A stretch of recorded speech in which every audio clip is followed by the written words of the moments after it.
எல்லாருக்கும் வணக்கங்க.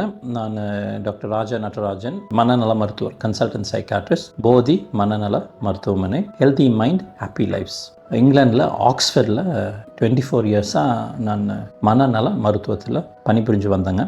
இப்போ இந்த கோவிட் சமயத்துக்கு அப்புறம் உலகம் ஃபுல்லாகவே ஸ்ட்ரெஸ் லெவல்ஸ், மன அழுத்தத்தோட லெவல்ஸ் ஜாஸ்தியாகிறத பார்க்குறோங்க. அதனால நம்ம கோவையில் ஒரு மனநல மருத்துவமனையை ஆரம்பிக்கணும் அப்படிங்கிறதுக்காக இங்கே நான் மட்டும் இல்லைங்க, என் கூட சேர்ந்து டீம் ஆஃப் about 25-30 பீப்புள் ஆரம்பிக்க போகிறோங்க. இதை ஆரம்பித்த உடனேங்க 3 இடங்களில் மாற்றங்கள் வரணும்னு பார்க்குறோம். மொதல் விஷயம் என்னன்னா reducing suicide rate or saving lives. இப்போ யாருக்காவது மன அழுத்தத்தினாலேயோ மன சோர்வுனாலேயோ அல்லது வாழ்க்கையில் நடக்கிற பிரச்சனைகள்னால வாழ முடியல அப்படின்னு அவங்க நினைக்கிறப்போ எங்களை காண்டாக்ட் பண்ணலாங்க. அப்போ அவங்கள காண்டாக்ட் பண்ண உடனே நாங்கள் ஹை குவாலிட்டி ஆக்ஸ்ஃபர்டில் இருக்கிற அதே கிளினிக்கல் மாடலை கோயம்புத்தூரில் கொண்டு வர போகிறோங்க. அந்த கிளினிக்கல் மாடல் என்னன்னா, 1, அவங்க வந்த உடனே அவங்களுக்கு என்ன பிரச்சனைன்னு சொல்லி ஐடென்டிஃபை பண்ணுவாங்க. 2, அந்த பிரச்சனை எதனால் வருது அப்படின்னு அவங்க தெரிஞ்சுக்கிற மாதிரி அவங்களுக்கு எக்ஸ்பிளைன் பண்ணுறது. 3, மனநல ஆலோசகரை வச்சு சைக்காலஜிஸ்ட், கிளினிக்கல் சைக்காலஜிஸ்ட்டை வச்சு அவங்களுக்கு சைக்காலஜிக்கலி ஏதாவது தெரப்பீஸ் கொடுக்க முடியுமா, ஏதாவது சிகிச்சை முறைகள் கொடுக்க முடியுமான்னு பார்ப்போங்க.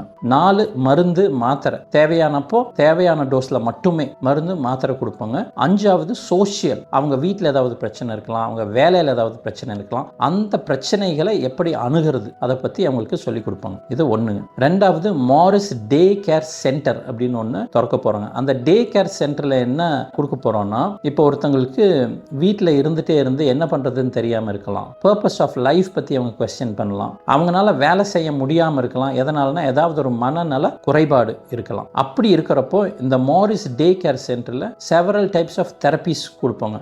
Group therapy, psychological counselling, clinical psychology, அப்புறம் ஒரு சைக்காட்ரிஸ்ட்டை பார்க்கலாம், அவங்க ஒரு சோஷியல் ஒர்க்கரை பார்க்கலாம். இவங்க எல்லாம் சேர்ந்து ஒரு கம்யூனிட்டியாக they will work together. எல்லாரும் சேர்ந்து ஒட்டுக்கா உங்களுக்கு என்ன உதவி வேணும் அப்படிங்கிறத பார்த்து உங்களோட நீட்ஸ்க்கு ஏற்றபடி இந்த சர்வீஸை டெய்லர் பண்ணுவாங்க. அப்புறம் கடைசியாக 24 hour ஹெல்ப் லைன் இருக்குங்க. இப்போ நீங்கள் இங்கே இன்பேஷண்ட் யூனிட்டில் அட்மிட் ஆகுறீங்கன்னு வச்சுக்கோங்களேன், உங்களுக்கு இங்கே ட்ரீட்மெண்ட் ஸ்டார்ட் பண்ணுறோம். ஸ்டார்ட் பண்ணதுக்கப்புறம் நீங்கள் வீட்டுக்கு போன உடனே அதே ட்ரீட்மெண்ட்டை கண்டினியூ பண்ணுவோம் வீட்லையும். அப்போ எங்கள் டீம்லேருந்து ஒருத்தவங்க உங்கள் வீட்டுக்கு வருவாங்க, உங்களை பார்ப்பாங்க. அவங்க யூனிஃபார்ம் போடாமல் வருவாங்க. அவங்க வர காரும் பிராண்டிங் இல்லாமல் இருக்கும். ஸோ தட் மற்றவங்களுக்கோ இவங்க எந்த ஆஸ்பத்திரியிலேருந்து வராங்க, யாரை பார்க்குறாங்கங்கிற கேள்விகள் வராமல் இருக்கும்.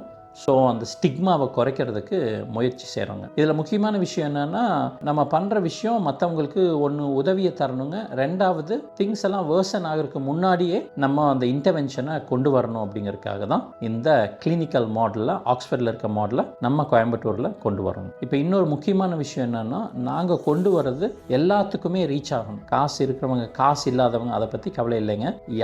யாருக்கெல்லாம் மனநல குறைபாடு இருக்கோ அவங்க எல்லாத்துக்கும் நம்ம ட்ரீட்மெண்ட் ரீச் ஆகணும்.